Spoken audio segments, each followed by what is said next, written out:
நாம் செய்யும் பாவங்கள் எல்லாம் நீங்கி புண்ணியங்கள் பெருகும் ஒரு நாள் எது என்று தெரியுமா? அதுதான் பிரதோஷம். ஒவ்வொரு மாதமும் 13ஆம் நாளில் வரும் திரையோதசி திதியில்தான் பிரதோஷம் வரும். சூரிய அஸ்தமனத்துக்கு முன் வரும் அந்த நேரம் மிக புனிதமானது. அன்றுதான் சிவபெருமான் ஆலகால விஷத்தை பருகி உலகை காத்தார்.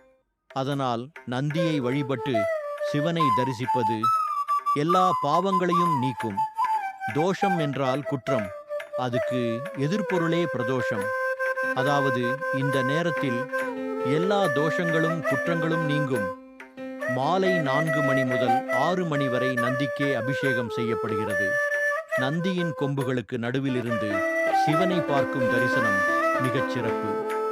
இந்த பிரதோஷ நாளில் விரதமிருந்து சிவனை வழிபட்டால் நாம் பாவங்கள் அனைத்தும் விலகி முக்தி அடைவோம். திங்கள் கிழமை வரும் பிரதோஷம் சோமவார பிரதோஷம் என்றும் மகா பிரதோஷம் என்றும் அழைக்கப்படுகிறது. இந்த தகவல் உங்களுக்கு பிடித்திருந்தால் லைக் செய்து சேனலை சப்ஸ்கிரைப் செய்து கொள்ளுங்கள்.